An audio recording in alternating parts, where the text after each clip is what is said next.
Hey, Facebook. It's time. Episode number 27 of the Open Heart Collective. My guest tonight. Sorry for the brief change in guest this evening. My original guest had to postpone due to some personal issues. So, as we were supposed to have Maryam on a couple weeks ago, but due to her travel and lack of being able to connect, we just did a little switcheroo, and now we're here. So I'd like to introduce my special guest, Maryam, and to not butcher your last name, I will not say it. The co-founder of a special little device called Airo, which we'll be talking about very, very soon. So Maryam, introduce yourself. Hi, everyone. Thanks, Ryan, for having me and for this awesome collective and bringing the much needed awareness to mental health. I'm Maryam Jahed, the founder of Airo Health. It's a wearable that sits on your wrist and tracks and helps you manage and track your mental health. I mean, that's what we're here to talk about, guys, right? We're here to talk about mental health. The premise of the show, for those of you who haven't caught wind of this yet or have no idea what you just tuned into, be prepared, sit down, grab a coffee, grab a water. We're going to be here for about an hour. So, conversation is all around mental health. Each and every week, I've been having guests from whether they're musicians, entrepreneurs, creatives, creators, podcast hosts, generally speaking, just amazing human beings with amazing stories, because I know that my story may not help you guys, but your story is going to help someone else. And the only way that we break the stigma around this conversation of mental health is to actually start talking about it. The culture and society that we live in nowadays is one of, we always have to be doing something. We always have to be hustling, on the go, be proactive, and all this other rhetoric that we hear from social media people. But the one thing that we historically have not been proactive, hustling, all that other stuff for is our own mental health and the mental health in the community or in the people in the communities around us. So I wanted to change that. I started this show talking with amazing people like Maryam, in hopes that we can inspire you guys to start talking, because our voices collectively are louder than they are on individually segmented off. So, Maryam, I want to know your story. Please tell me. And the however many people that are joining us watching this right now. So Awesome. Well, awesome intro. Thank you for the kind words. And I totally agree with you. The biggest piece I think missing from mental health is actually talking about it. I think for someone who's experiencing it, accepting it, and then being able to share it with others. And that's really like the first step of being able to manage it and know what to do about it. So about my story, I would say it really started when I was a lot younger. When I was a teenager, we moved to Canada. We immigrated here, and that was really the start where I started paying more attention to myself, how I think, how I do things. And I would say that's where I started realizing that I'm a lot more sensitive than a lot of people around me. Doesn't matter where I'm living, because I did see a lot of changes in my life at that time. And this is like I was 15 or 16 at the time. And the main thing was noticing how small things really affected me at certain times of the year, especially like during winter time, times that for others just seemed like, the weather changed or we have less sun here and it wasn't really important for others. But for me, every small thing would really get to me, and I wasn't really aware of what's going on or why it's happening. And fast forward a few years, so that's when I kind of like started realizing that, hey, there is something going on here, and started realizing that maybe I should pay a little bit more attention to myself. That's how I thought about it at the time. And fast forward a few years, started first year of university. It's engineering programs, tough program already, a lot happening. And one of my best friends actually attempted suicide. And that was really a wake-up call for me. Fortunately, she's still around and very well. But it was a wake-up call for me that, hey, like, how did I not know? Like, was a surprise. It was a complete surprise for me. And that was really, when I thought about it, I'm like, Well, I've had a lot of bad days. I've had a lot of negative thoughts, and I know that I am different from a lot of people. At that time, I didn't call it depression, but I called it sad thoughts or being more sensitive. And I'm like, I've never told anyone about this. This is something like I've kept to myself, and I've tried to figure it out all by myself. And once my friend finally opened up to me, I mean, after the incident, was when I realized how important it is to actually talk about it. And just doing that is the first step of everything. Like, you can finally think about it clearly. It's not just in your head, it's a real thing now that you can manage and actually deal with. So that was really my start to realizing, hey, there are certain people that I call it a sensitivity spectrum, where everyone falls into some part of it. Some are more sensitive and some are less. Some are more severely affected by negative emotions, some less. And I would fall on that, on the part where, I am more sensitive. And I started going to therapy and just it really started talking about my friend that led to me thinking more about myself and how I can take care of myself. And again, fast forward a few years, for 10, 12 years, I paid attention to how I work. What is it that's really causing these symptoms?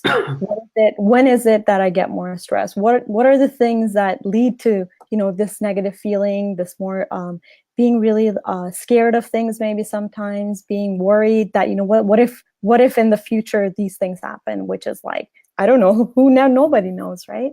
Right. But really, that's after that, I met one of my now co-founder, which was he also did engineering when I was in school, and we got together. He was super into into wearables at the time, and I was super into mental health and trying to figure out, how is it that we can really live a healthier, more peaceful life.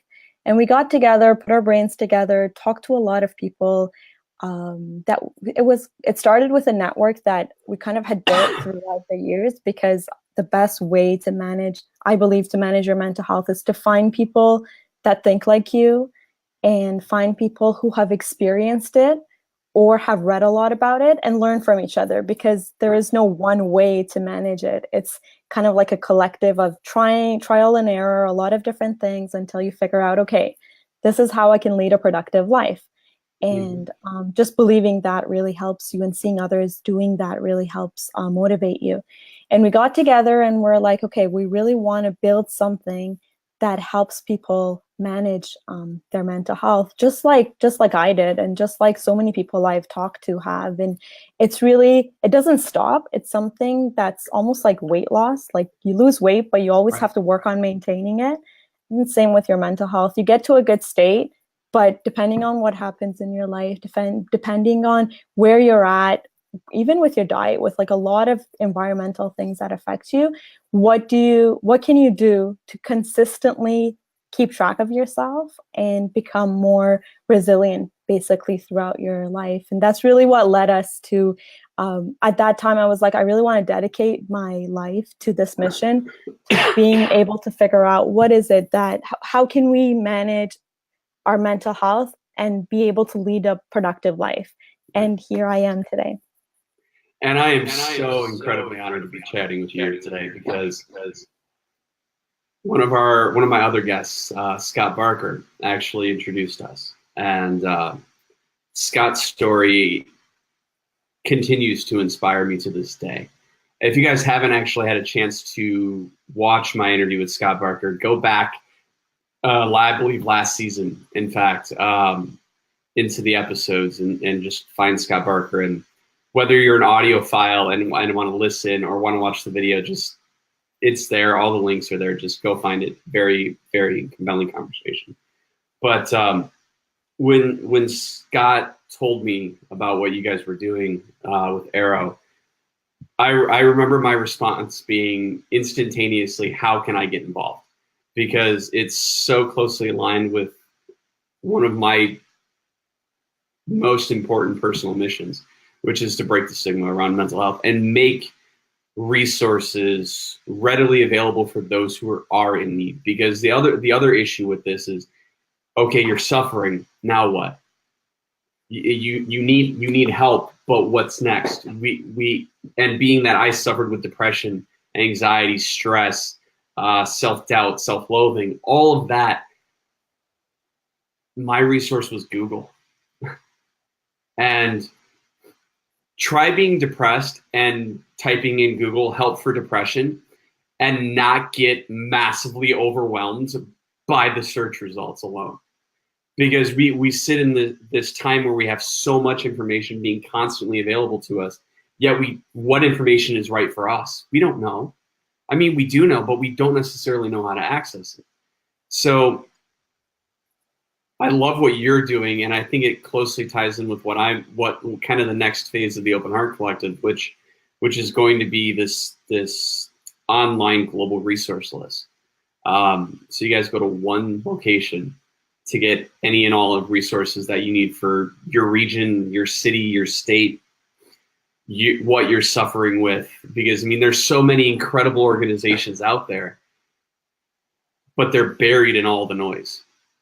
And I know that if we want the noise to subside and our voices to rise above, we need to make the right resources more readily available to those who are suffering. And one of the ways that I've done that, and I say this in every episode because I mean it, I'm still waiting for somebody to take me up on this. I make myself readily available. Not that I can help, but I know oftentimes if somebody's struggling, they don't want advice. Would you agree? 100%, yeah. They want somebody to listen. And someone to understand. Exactly. And even if that moment doesn't last for them, knowing that they got to relieve the tension for even 10 minutes makes it worthwhile for me. So this is how available I am. My phone number, if you go to my Instagram profile, not right now because y'all are watching this, or listening to this if you're in the future listening, go to my Instagram profile, call me. And anyways, so back to Maryam's story. So you get to the point where you're wanting to create this incredible thing that I can't wait to personally test out and spread the word on, because if you haven't heard of it yet, after this, go check it out. I'll make sure to include links. What was that aha moment for you? That you went through what you went through, and this is the reason why you went through what you went through, so that you can help others, so that through technology and through the human condition, you actually are able to, at scale, help those humans that are struggling. What was that moment?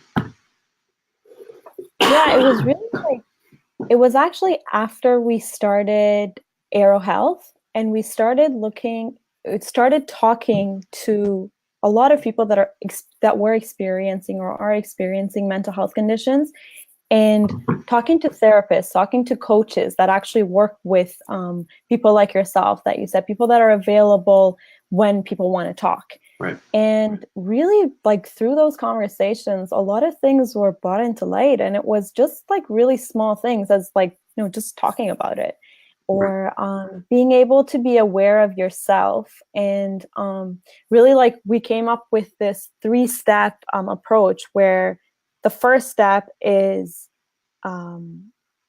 knowing what your triggers are, knowing what is it that actually causes your stress and anxiety. And it's really it could be anything. It could be that you woke up, your foot hit you were walking, your foot hit the drawer, that hurt, it was annoying. And then next thing, you're washing your face, brushing your teeth, thinking of all the, negative things that happened to you yesterday or in your life, or for whatever reason, you start accumulating these negative feelings right off the bat from the start of the day. And the crazy part is, if you acknowledge them right when they happen, that's like 90% of the way, the best way to deal with it is because, okay, no, I just, there's nothing personal here. I just hit my foot to the drawer, or Right. I'm having these feelings, but are they really, should I be having them? Like, do they make sense to me? Should I be thinking that far into the future right now? Does it affect my life today? And kind of bring yourself to the moment and stop thinking of the past or the future and how overwhelming that can get. And focus on right now. And that's really, I feel like for me, that's really when that aha moment happened, is when I was able to do that, when I was able to catch the train of negative thoughts before it spirals, and then change the way I think about it, or question myself, or think through it. And then I started talking to more people about this and learned that it's not just me, first of all, like that really helps by itself. And everyone's approach is different, yet similar in the sense that we all go through the negative feelings, we figure out a way to manage it, and we make small changes in our life. It's really like a change in lifestyle more than anything else. Right. And we have our tricks and hacks to avoid sometimes situations or to manage it just by knowing that it's going to happen. And that's really like the 3 steps: is figuring out your triggers, figuring out the coping mechanisms or what works for you, and then finally making those small changes in your everyday. Say, like, start your day with a cup of water, start your day with a few minutes of meditation, with a few minutes of breathing exercise, going for a walk, talking to a friend, whatever it is that you figured out works for you, and keep doing more of that. And eventually the people around you, because you're more open, are going to be people that support you, and you're more self-aware of the signs that you find from when you're stressed, and what are those things that cause your anxiety. Right. Spot on. Absolutely brilliant. Spot on. And I've even been doing this myself recently. Outside of even actually knowing that part of the story, one of the, about 6 weeks ago or so, I really got it into my mind that I was not being a healthy person. Now, I was doing a lot. I continually do a lot of stuff, but I didn't feel like I was succeeding where I needed to be for me. So I went on this mission, right? This is a personal one. This is not bringing anybody else into it. It's just me. Very similar in line with the mission of the Open Heart Collective, but this is my, what I call Mission 35. And I said, all right, physically, I'm not where I'm supposed to be. I'm not as in shape as I should be, especially for a guy who's a dad of 2 very athletic kids. I'm not who I'm supposed to be. Mentally, while I'm strong, I'm allowing myself to get subsidized by other people's perceptions of me, doubts, whatever the case may be. Spiritually, I definitely am not on track with where I needed to be. And then emotionally, is I still, even with all of my strength, have allowed other people to dictate how my emotional state goes. And I said, all right, fuck it. I'm changing it. I'm not allowing myself to be this way anymore. So I said, all right, by the time I turn 35, which is on October 28th, not wanting any birthday gifts. Let's scratch that off this thing right now. That's not why I said that. Why I said that is because that's my day. Now, I know that I'm probably not going to hit 100% of my goal by then. But the fact is, if I hit 75% or 50% or hell, even 40%, I'm still going to be further along than where I was before. So I set on. Started running. I've ran about over 45 miles this month. Ridiculous. I've never run that much in my life, let alone in a month. I started working out, started getting back into my faith, started really heavily focusing on these types of dialogues, because it's this stuff that's going to change not just me, but hopefully inspire other people to get better for them. And so I would have been really intrigued to test out Airo before. and then after to see exactly how things are going, because that's physically I feel great. Mentally still struggling with some things, some personal items, which is why I've been as quiet as I have been on social lately. But what for you, how are you coping? Because you suffered. Yeah. And for me, I think your Instagram is going like this. We'll get you back. About it. Can you see? Because I'm not touching my phone at all. So that's so weird. All right. Is it? Well, apparently you left, so I'm going to re-invite you. Okay, I'll have to. Sorry about this, everybody. Oh, you know what? Maybe it's because, is it? Okay. Things happen, ladies and gentlemen. Technology. All right, you're going to flip the camera.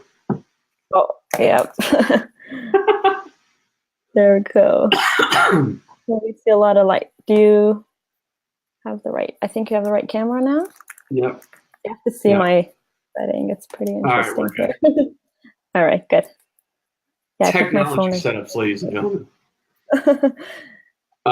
Anyways, so what are my coping? Yeah, how do you cope? More importantly, how did you cope? Yeah. When you were going through what you've gone through, and then what are you doing now since you've introduced this technology in your world? How has coping been for you from previous to now? All right, yeah.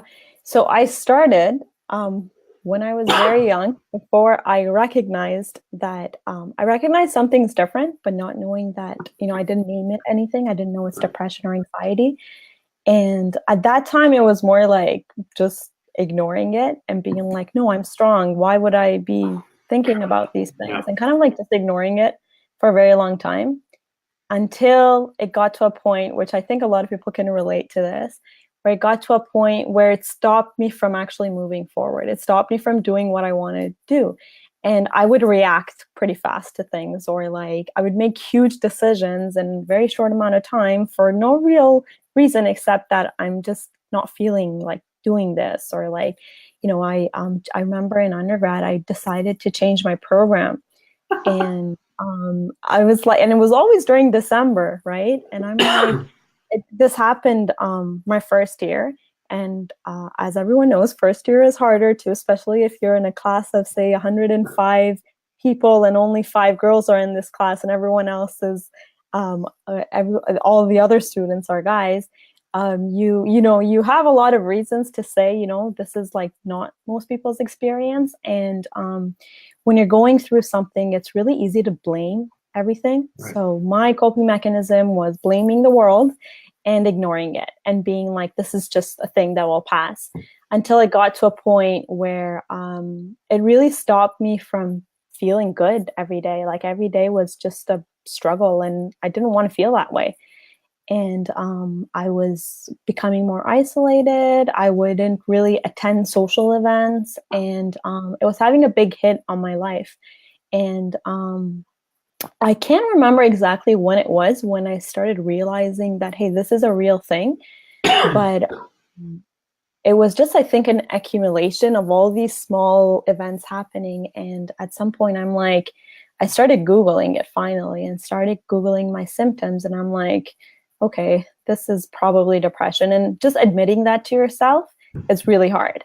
Oh, yeah. Finally admitted that. Yeah. And then I went to a therapist, and she really was the first person who pointed out that, hey, you can listen to your body, and it's okay to feel sad. It's okay to have these feelings, and this is what it's called. You can go read more online about it. And since then, it was like a flip. It was really like, life became so much easier. I feel like because I finally shared it with someone else and I made it real, something that exists. Mm-hmm. It made it a lot easier to cope with it. And at that time, I started working out a little bit more, which is like, I don't think anyone can say they worked out and it didn't help with their mental health. Right. But it's hard. It's really hard when you're going through something to actually get yourself to go. So I actually had a friend that I would go work out with, and that was kind of like motivating for me. I started realizing Yes, that's one of the biggest pieces of, I think, managing your mental health. And then I realized drinking water, like something as simple as that, would really affect me. I would become a lot, like I would feel a lot weaker, and I would have a lot less control over my mind when I was thirsty. So I started seeing all these things that my body is telling me. And that was really like my coping mechanism. Was the therapist also taught me a few breathing exercises, but I never took those too seriously, and I never really knew how to implement that into, like, it felt like it's so forced that I was like, okay, right now it's not the right time. And yeah, so I started talking to friends about it. And that was when I felt a lot better. And I felt like I thought like, okay, this is done now that I'm talking about it. It's not a real thing, and I'm good. And I graduated, I started working, everything felt better until another winter came. So it was I think it was around like 3 years ago. So after 4 winters, I started seeing I'm making all these huge decisions about my life. And that's really when I started seeing it's not enough, the small changes I've made in my life. I changed the people around me. I changed some of my routines. Like what I said, I drank more water. I worked out a little bit more. But I couldn't sustain all of them all the time, depending on, especially like Waterloo's engineering program is a program that you work for 4 months and study for 4 months. So you're moving a lot, and everything is like very chaotic a lot of times. Right. So it was like whenever I could fit certain things that I knew helped me, like going out with friends regularly, even if it's hard for me, pushing myself, drinking water, going to the gym and working out, or going for a run. I tried to do those things as much as possible, but I never really put them in my life. Right. It's kind of like, oh, when I'm feeling down, I'm going to do these things, or whenever I can make time for it, I will. Well, you need a routine. And when I started wearing Airo, it was about around the same time that I started realizing that this December thing is happening every year. In December, I'm like changing my life, like turning it inside out. And I'm like, okay, I know there is this thing called it's SAD, which, it's in winter, you feel more Seasonal down. effectiveness disorder.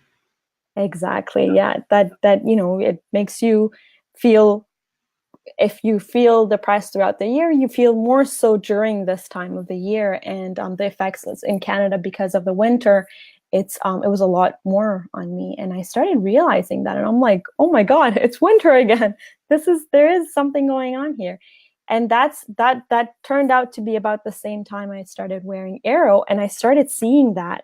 Well, not in the winter, but when spring came. So we have this summary that shows you every day how much you change from the previous day. So say if you look at your 4-month view, you can kind of see how your levels have changed throughout that time. And I started looking at that, and I'm like, oh my God, visualization for mental health, like that's such a necessary thing, because you can understand things mentally and, you feel like you figured it out. But when you actually see it, when you see that, hey, these changes are real and they're happening to me every day, every day I have a different level. And throughout in long term, I can see like winters, for example, for me are more so than other seasons. That makes you have a different appreciation for what you're going through, and be like, you know what, it's a physical thing that happens in my body too. And I can show myself that, hey, this is real. Like it's not me going crazy in my mind. There is actually something happening here that this in my app I can see, and I can share it with my loved ones. I can share it with a friend and tell them that, hey, like today is a high stress day. So if I'm like, if I do anything, or if you want to tell me something more sensitive, just heads up. Like, Right. And people that care about you already know that. Like, they know that they can treat you as you are on different days. And like, it's nice to have that kind of group around you. But having that visualization, I think, gave me, first of all, realizing how much my routine in a day matters, like how much it matters to go to bed on time, how much it matters to, have a wake up time, have breakfast, like have my daily routine, and kind of know where my day is going to head from the morning, and be okay if it changes, obviously.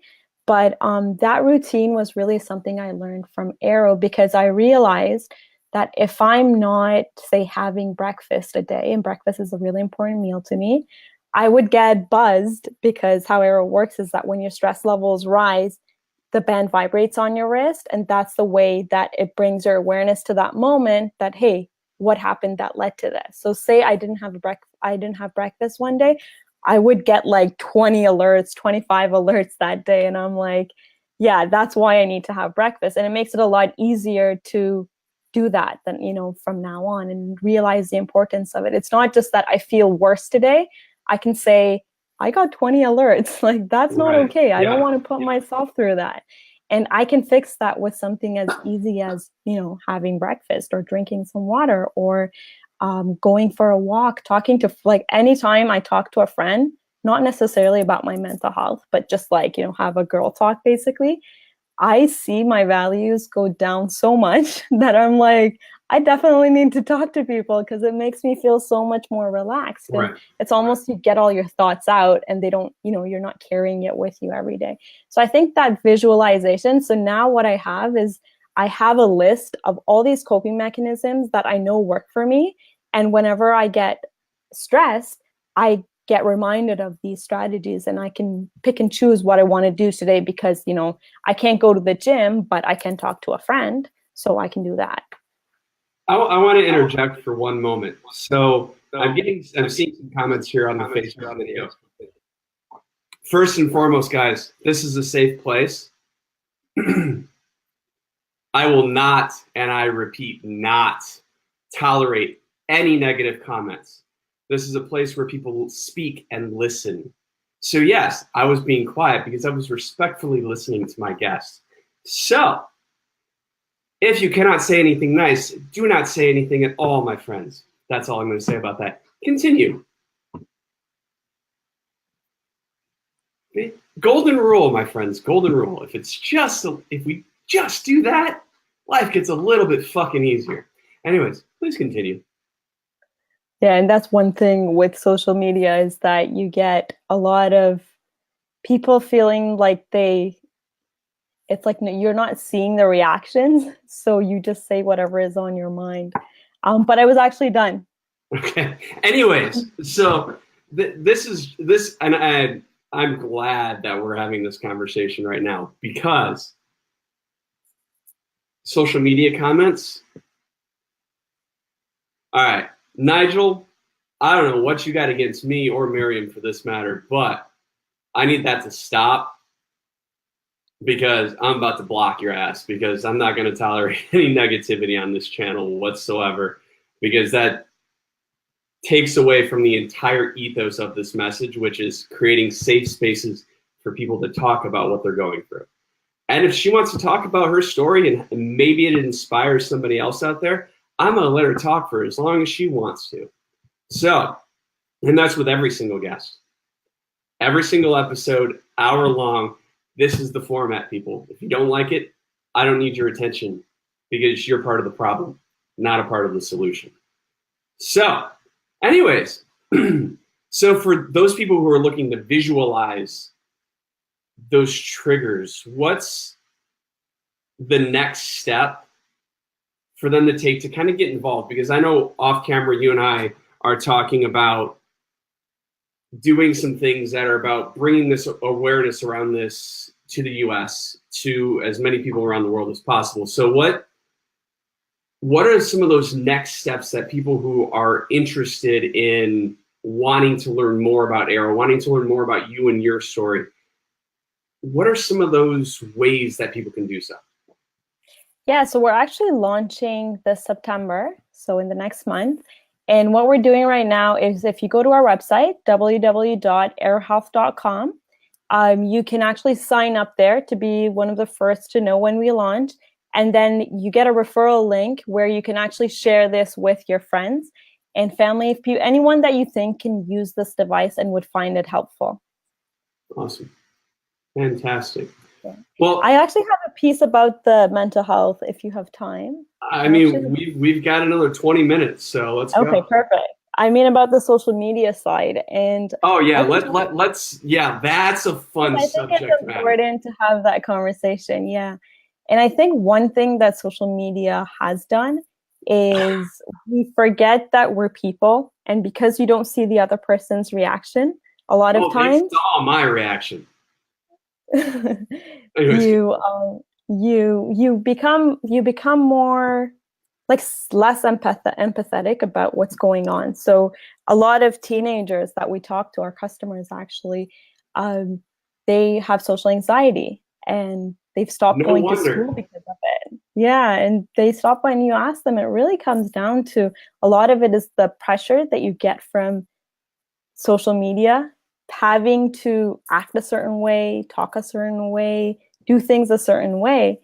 And I've been talking to a lot of therapists about this, and something that really that I find makes a lot of sense is that piece that when we were young, we were able to talk to somebody, they would react, and you would learn, shoot, I shouldn't have said that, right?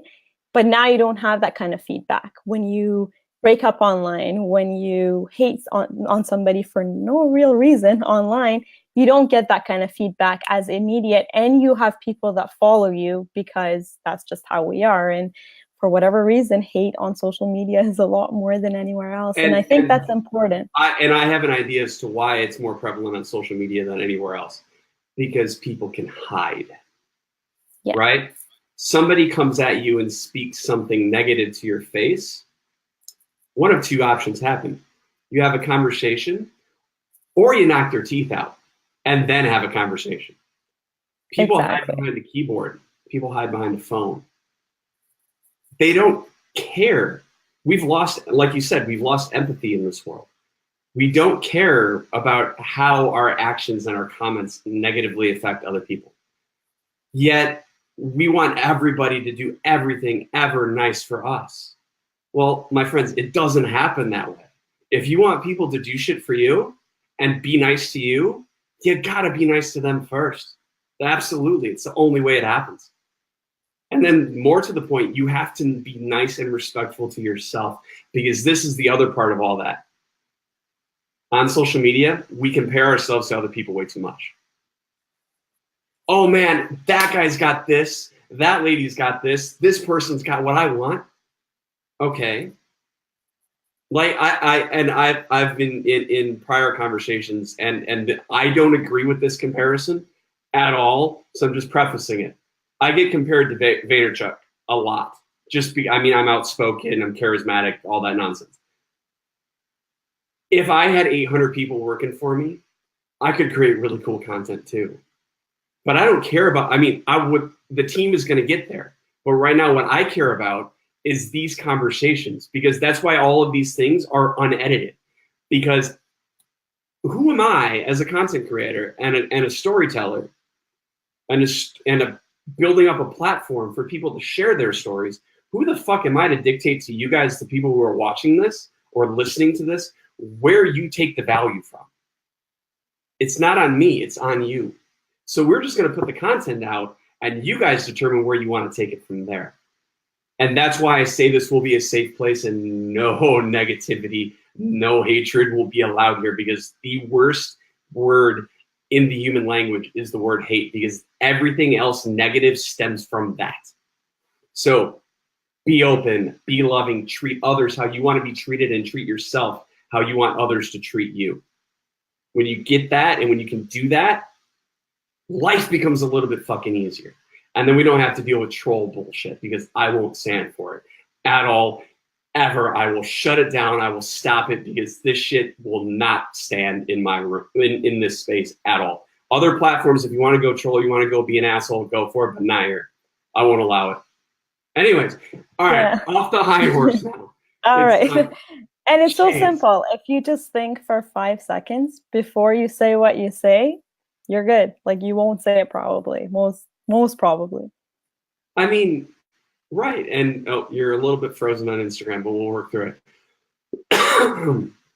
For those of you guys who are watching on Instagram, if you are wondering what I was referring to, you won't see it in the Facebook or the YouTube edition of this, because I've blocked and banned that person. Oh, all right. So Instagram, I think we had a pause in the action because of maybe a phone charging incident. But anyways, so I mean it when I talk about this position of safety.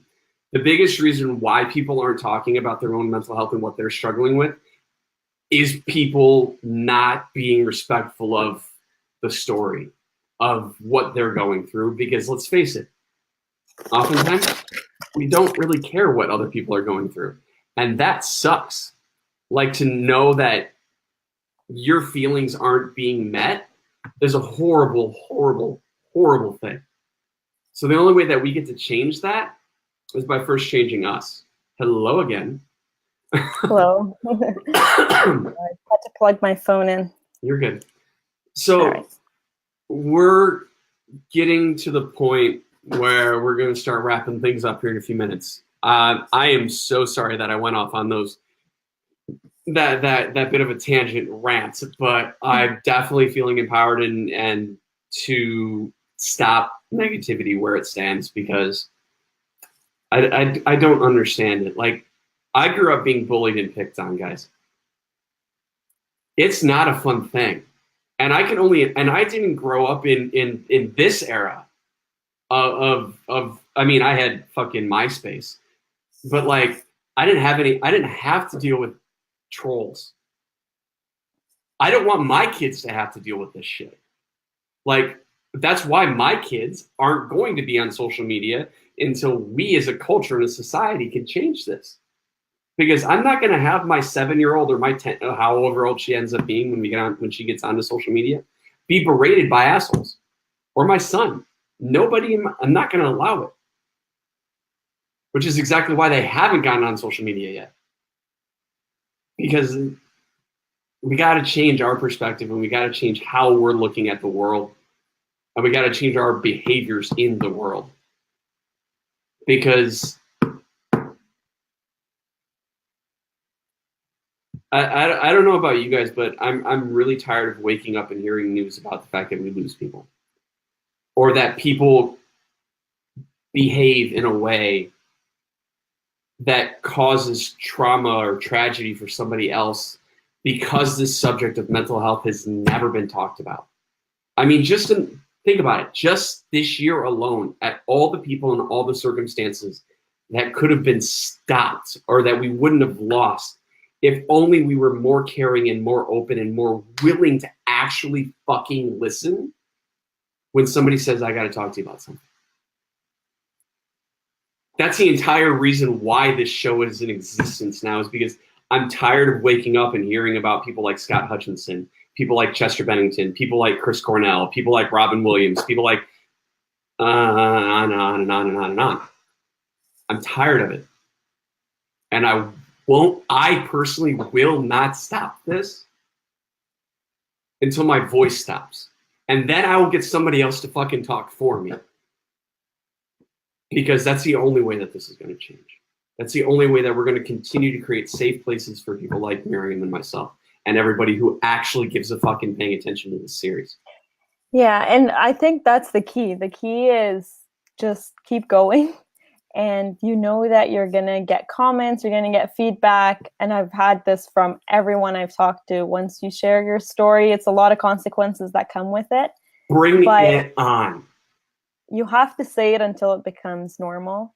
And it is a fact of life. 450 million people in the world silently suffer from anxiety and depression every day. And they're not able to talk about it for no reason. Like, there's no real reason that we're not. This is the reason why we're not talking about it. Because people like that asshole we just got done talking to are making it harder for us. That's it. That is the single solution to the problem. We need to actually care. That solves everything that we're facing right now in one singular fucking action. Yep. Yeah. And the crazy part is, I've heard this again from so many people, that once you start sharing your story, people start learning from it. And that gives them the ability to start sharing it as well. They get brave, and they realize, first of all, they're not alone. There's so many people around them.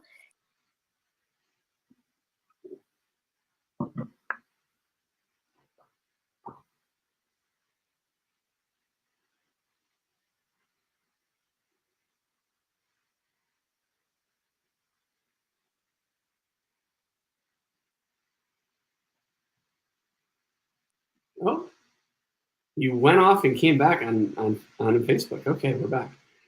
Maybe. All right, we're back. Guys, this is how serious this conversation is.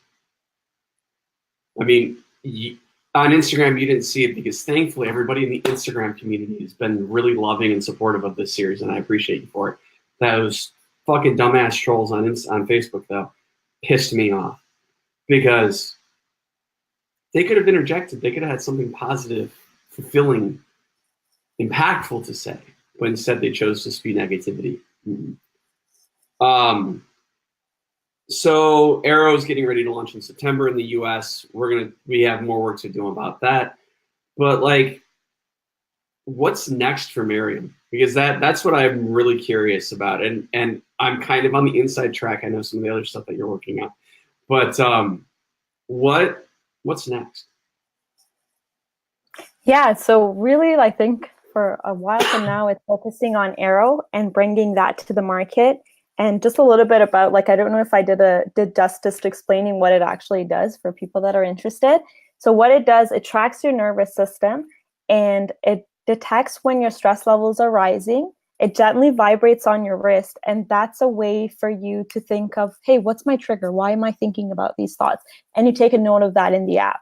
In time, Airo learns how you work and what are the things that calm you and what are the things that stress you, and start sending you recommendations around that. So say, 12 p.m. on Mondays is the most stressful time of the week for you, and you're at work during that time. And we know from your data that when you talk to a friend, you really get relaxed. So at 11, why not at 11:45 schedule a call with a good friend? Or if walking is what works for you, why don't you take a 10-minute walk before you reach that most stressful time of the day to kind of alleviate it? So it's kind of like your self-awareness tool, a way to figure out your triggers, figure out your coping mechanisms, and also get connected to a community of people that are also going through this. So I think the community piece is something that we're going to be working a lot more on and hearing a lot more on. And exactly for what happened, for example, what happened today is that you get a lot of hate when you share your story. You get a lot of anger and I think it's a lot of uncomfortable feelings that comes with it. So it's our goal at Airo is to be able to start that conversation, get over the hump, because I think anything new that's talked about kind of has that reaction that people have until people get comfortable with being uncomfortable, basically. And that's really our main focus, creating that community around Airo and being able to talk about it as someone who is going through a mental health condition and being able to know how to listen to someone else's experience. And I think by sharing your data and being able to visually see what's going on, that's a start. Right. There we go, ladies and gentlemen. It was an eventful episode tonight. So a little bit of, as we get ready to wrap this up, if you yourself or someone who is struggling, please reach out. Please seek help for them, for yourself. Whether it's by actually having them call me or you yourself calling me or finding the resources closest to you, whether it be the organizations or or if it's just a Facebook group of people who are like-minded, who understand what you're going through. If it's a church, if it's whatever it needs to be for you, find it. And if you need help finding it, message me. I will help. I will personally take time out of my life to help you find it. Yeah, and we also, I'm just going to add a little bit to that. Absolutely. And we also have, go to www.airohealth.com. That's AIRO health.com. And you can sign up there. We can introduce you to a community of people we also have where there's no hate in it. It's a place where people are openly sharing what they feel. And again, as Ryan said, the more we talk about it, the more it gets normal and the more change we can create in our own lives, first of all, and just making the world an easier place to live in. Doesn't that sound like a nice thing? The world is an easier place to live in. That's what I hope for. And as I've mentioned before, the resource list is coming. As you can imagine, pulling together an entire global source list is a bit of a pain in the ass because there's a lot of work to do. But it's work that we're doing and hoping that we get that up before the end of the year and roll into 2019 with that fully available for you guys. As I've said in previous episodes, I am not monetizing this content at all. For me, I will not make a cent from this.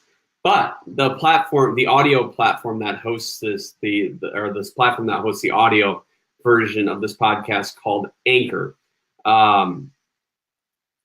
has made it available to where you guys can support the podcast. Now, that being said, any and every cent that comes in of people who opt to support the content series goes to mental health organizations around the world. So we all have a way to help support the cause. And I will be completely transparent with every single piece of it. I'm not going to take a cent. And I'll show you transaction records if you guys need to prove it. But please support this content series. Don't do it for me. Do it for your friend that's struggling. Do it for that friend of that friend that committed suicide. Do it for that person that you idolized growing up, like I did with Chester B. Do it for those people whose voices are being subdued because we live in a world where our allowing our voices to be heard is not an actuality yet. Do it so that we as a collective can change the world. The more and more that I get into this, the more and more that I knew this is one of the main reasons why I was put on this fucking earth. So I'll include links in descriptions, and it'll also be available in my Instagram and Facebook bio, just so that if you guys feel at all inclined to support the content series and the mission of breaking the stigma around mental health, this is a way that we can collectively pull resources together into it. So, that being said, where's the best place that they can find you, Maryam? So if they put their email on that email list, we send them out an email. So that could be a perfect reply, or also my first name, so Maryam, Maryam, at airohealth.com. So that's Maryam at airohealth.com. And I'll definitely include all of that in the links below. For those of you who are not familiar with the content series and how this works is Instagram, unfortunately, this video will disappear in the next 24 hours. But don't worry, because you can catch it right here on Facebook, because it will live in Facebook for as long as Facebook lives in Facebook. And then on Sunday evening, check YouTube and check your favorite audio streaming live television or live shows, guys. You can't speak properly sometimes. But your favorite audio podcast streaming platform, it will be available there, whether that's Apple Podcasts, Anchor, Spotify, you name it, we're pretty much on it. So check it out there. And like I said, if you guys feel so inclined, please do support this series, but don't do it for me. Do it for everybody else who needs it. So anyways, I like to end on this, especially after this particular episode, I like to end on this mantra, this thing of positive affirmation that I've been ending all of my pieces of video content on for the better part of the last year. I like to say, be happy, number one. Number two is have fun. Number three is hustle your ass off, right? But remember, there's no amount of hustle that can bring you happiness or fun. And you also got to find time in there somewhere to breathe. Even if just once a day you say the word breathe, it'll force you to breathe. Until Friday, my friends, have a great week. If you need anything, I'm a text message or a phone call away. See you guys. Bye on Instagram. And then Facebook will do a little wrap up as well. All right, cool. All right. All right, Facebook. Today was a little tumultuous. I get it. Sometimes we have to deal with this. As Maryam said, when you're telling your story, people kind of crawl out of the woodwork to try and squash it down.